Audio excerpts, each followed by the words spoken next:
Saudara, pandemi virus corona telah mengubah berbagai aspek kehidupan, termasuk pendidikan. Pembelajaran konvensional secara tatap muka tergantikan oleh pembelajaran menggunakan jarak jauh atau gadget dari rumah. Bagaimana siswa, guru, hingga orang tua menyikapi hal yang sangat baru dan belum pernah terjadi sebelumnya sepanjang sejarah. Benarkah banyak orang tua tertekan karena menjadi guru dadakan?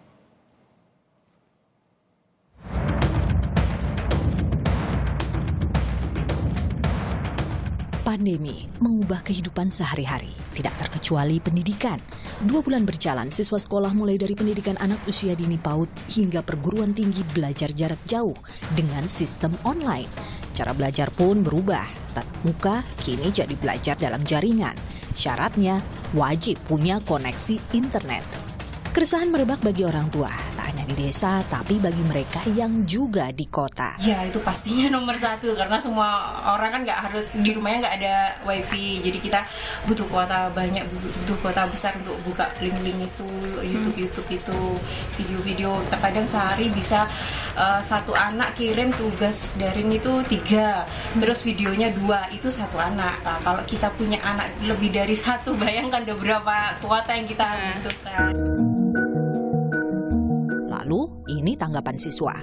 Aldo, kira-kira lebih suka mana? Belajar dari rumah apa belajar langsung di sekolah? Di sekolah. Di sekolah. Kenapa di sekolah, Aldo? Langsung bisa ngomong ke guru jika nggak tahu. Kalau lewat sini bisa aja kan ada orang lain yang mau ngomong juga. Berarti kesulitannya hanya nanti cara berkomunikasinya saja ya, tidak biasa sama seperti yang ada di tidak seperti yang ada di kelas gitu, Aldo ya. Ya. Lebih dari 68 juta pelajar di seluruh Indonesia selama pandemi harus membiasakan diri belajar dari rumah. Mulai dari anak balita usia dini, siswa sekolah dasar, menengah, hingga mahasiswa di perguruan tinggi.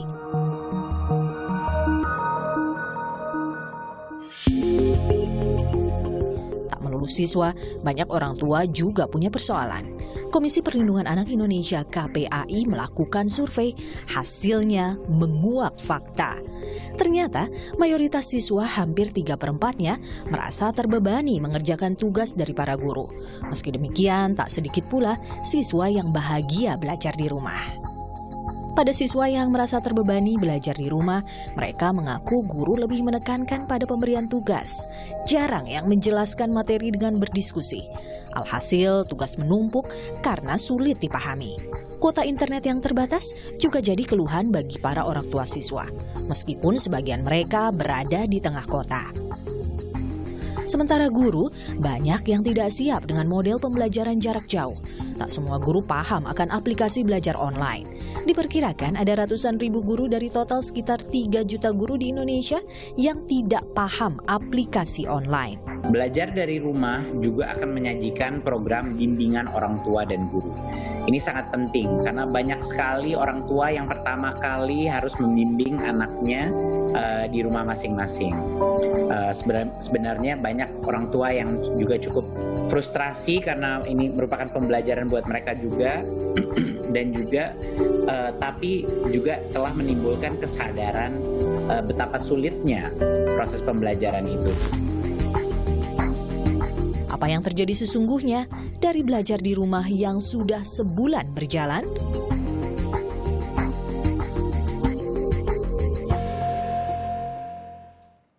Saudara, sudah bersama saya Dirjen PAUD, Pendidikan Anak Usia Dini, Pendidikan Dasar dan Menengah, Kementerian Pendidikan dan Kebudayaan, Pak Hamid Muhammad, dan juga Komisioner Komisi Perlindungan Anak Indonesia (KPAI), Retno Listiarti. Dan nanti juga akan bergabung bersama saya salah satu orang tua murid. Saya ke Pak Dirjen, Pak Hamid Muhammad. Pak Hamid, evaluasi sampai saat ini Pak, lebih dari sebulan belajar di rumah. Banyak orang tua yang frustasi. Pak Menteri tadi mengatakan itu. Banyak orang tua frustasi, tertekan karena menjadi guru dadakan. Benar demikian Pak? Iya Pak Aiman. Jadi selama sebulan lebih ini ya, pola pembelajaran anak-anak dan guru kita ini di sekolah berubah ya. Berubah dari yang biasanya klasikal di sekolah, kemudian mereka belajar di rumah. ini tentu masa penyesuaian bagi guru, bagi siswa, termasuk orang tua. Tapi yang menarik dari hasil evaluasi dari Kemdikbud, itu 97% sekarang anak-anak kita belajar dari rumah. Oke. Sisanya Pak 10%? 97%. Oh, mohon maaf. Sisanya 3% Pak? 3% itu masih ada yang masuk sekolah. Oh, di mana itu Pak? Itu di daerah-daerah yang masih dianggap hijau ya. Oh, misalnya? Daerah-daerah NTT yang kepulauan-kepulauan itu masih banyak. Baik. Yang masih ini. Tapi tentu ya, walaupun ini banyak anak-anak kita yang sudah belajar di rumah ya dengan segala pengalaman yang ada, kita gembira sebenarnya ada 38% ya, yang itu menggunakan pembelajaran interaktif dan menggunakan berbagai sumber belajar elektronik. Yeah. Artinya ini sebuah hal yang mengembirakan ya, karena selama ini pembelajaran berbasis IT ini kan sebenarnya lamban perkembangan. Ya, Pak Dirjen, mohon maaf, tentu kita tidak punya pilihan karena sekolah ditutup untuk memutus mata rantai COVID-19. Tapi yang menjadi pertanyaan saya, jangan-jangan kurikulum, dalam tanda kutip, kurikulum belajar di rumahnya membosankan, terlalu banyak tugas, seperti yang kemudian tergambar dalam survei Komisi Perlindungan Anak Indonesia. Benarkah itu, Pak? Ya, ini kan masih masa penyesuaian ya, kita paham itu. Memang dari hasil survei yang kami lakukan juga bersama apa yang disampaikan KPAI, itu ada 3 persoalan pokok sebenarnya yang perlu kita selesaikan. Yang pertama itu masalah dukungan infrastruktur ya, internet, gawai dan seterusnya. Kemudian yang kedua itu kemampuan penggunaan gawai oleh guru yang dan siswa yang kurang optimal, termasuk juga tingkat motivasi anak yang sudah mulai menurun. Oke. Jadi ini disebabkan beberapa faktor sebenarnya. Oke, tahan di situ dulu Pak, nanti saya akan coba elaborasi lagi apa yang Bapak sampaikan. Sudah ada Mas Ariseno Ridwan, salah satu orang tua murid. Anaknya sekolah di Jakarta, Mas Ari ya? Betul. Iya, Anda punya kendala apa Mas Ari? Kendalanya itu tadi seperti yang sudah dibahas sebelumnya, bahwa orang tua harus menjadi guru dadakan, kan itu agak kagok. Itu ditambah tadi anak juga... frustasi Mas, bukan kagok saja, frustasi? Bisa dikatakan udah hampir. Bisa dijelaskan, cerita kepada kami, karena kami ingin mendengar frustasinya seperti apa. Anda mungkin atau istri? Jadi kami ini kan pada akhirnya harus bekerja di rumah juga kan, dengan adanya SPBB ini. Dan selain itu pada akhirnya kami mengerjakan tugas kami, ditambah kami juga harus menjadi guru yang kami tidak punya spesialisasi di pendidikan formal ini untuk mengajar anak di rumah. Ditambah lagi sudah menjadi kerisauan dari para orang tua bahwa pengeluaran di rumah pun juga akhirnya jadi bertambah, Mas Aiman. Misalnya? Selain tadi ya dari kuota juga tadi udah dibahas. Listrik juga sekarang udah pada, orang tua juga sudah pada ini kan, karena memang semua kegiatan akhirnya berpindah ke rumah, tidak lagi listrik gimana ya? Kan laptop misalnya, komputer nggak seberapa besar Mas Ari? Betul, tapi kan akhirnya ada AC, lampu, ya kan, yang tadinya pada dari pagi sampai siang atau sampai sore itu tidak ada, itu akhirnya masuk ke dalam pengeluaran bulanan tambahan. Nah ini akhirnya menjadi kami sebagai orang tua pun tambah stres. Ditambah lagi satu hal lagi Mas Aiman, adalah bahwa ketika kegiatan ini sudah dipindah ke rumah, SPP pun tidak ada pemotongan sama sekali. Itu membuat kami seorang tua tambah stres lagi gitu loh Mas Aiman. Karena kita lihat kan, SPP itu kan sumbangan pembinaan pendidikan. Nah komponen-komponen SPP ini umumnya adalah untuk gaji guru, gaji staf sekolah, kolateral pembelajaran seperti worksheet, ATK, terus pendukung kegiatan ekstrakurikuler di sekolah. Nah yang akhir ini kan sudah tidak ada lagi kegiatan-kegiatan di sekolah. Nah, kenapa ini SPP ini masih full? Sementara kita semua ini kan dalam keadaan darurat COVID-19. PJJ diperpanjang ini untuk apa? Untuk kita bisa memerangi COVID-19. Semua darurat. Nah, SPP ini kenapa tidak darurat? Baik. Ya, kan? Saya langsung coba tanyakan ke Pak Dirjen. Ini sekolah swasta ya, karena kalau sekolah negeri kan gratis, nggak ada SPP ya. Pak Dirjen, Anda bisa menjawab ini Pak, ada kos lebih, ada biaya lebih orang tua, tapi kemudian SPP di sekolah swasta nih maksudnya, itu sama sekali kemudian tidak berkurang, tetap bayar normal, padahal tidak ada operasional. Minim maksud saya, bukan tidak ada sama sekali.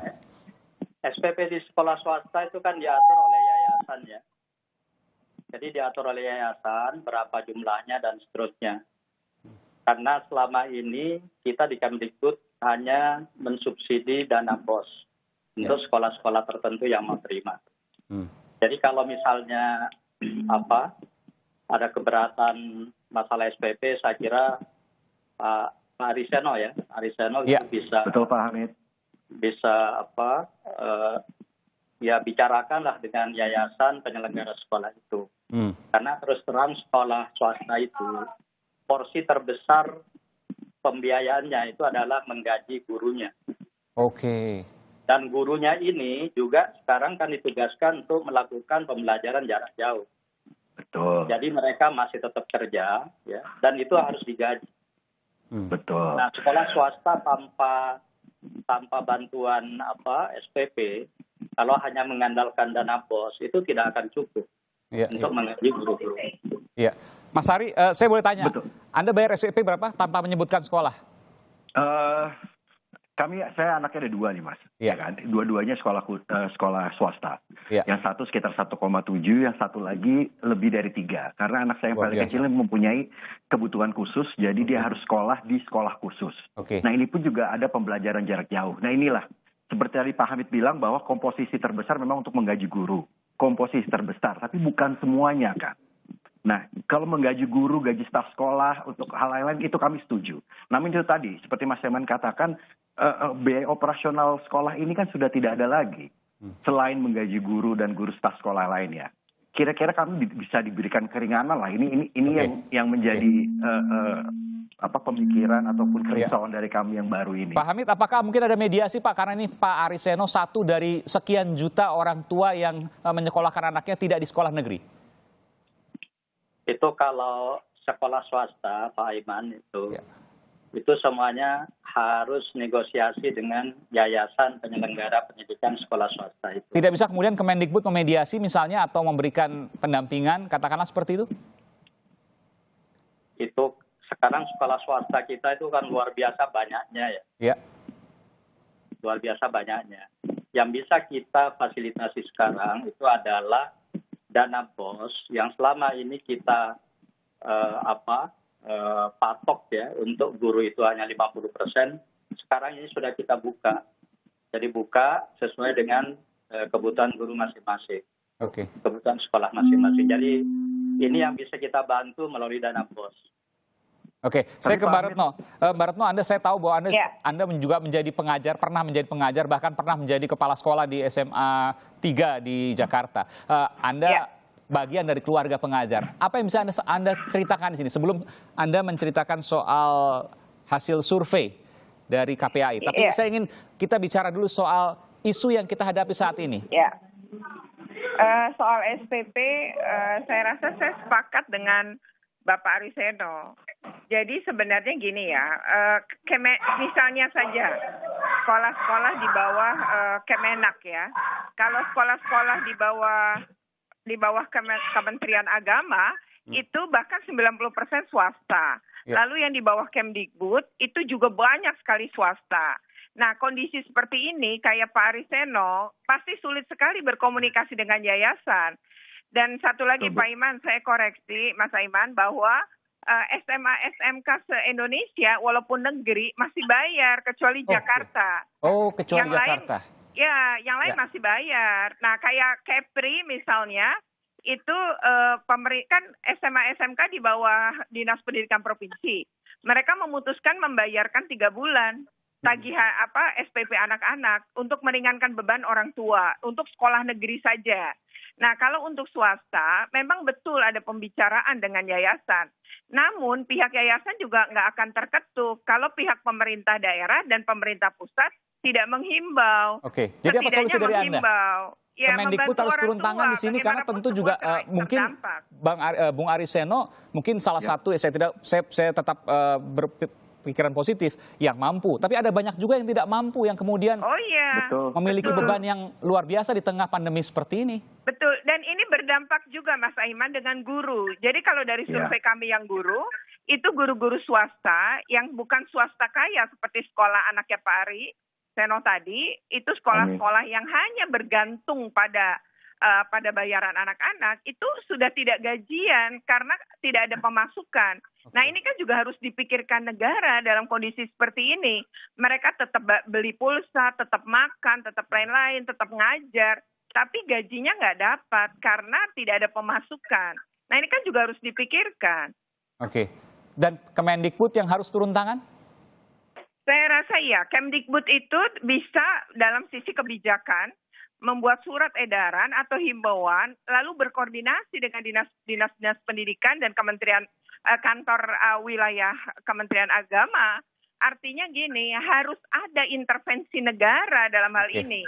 Paling tidak adalah dorongan sehingga yayasan-yayasan itu tidak mengutamakan juga gitu mencari keuntungan di tengah seperti ini, ya harus mengerti juga kita semua terdampak gitu. Jadi artinya harus ada empati dalam hal ini. Baik.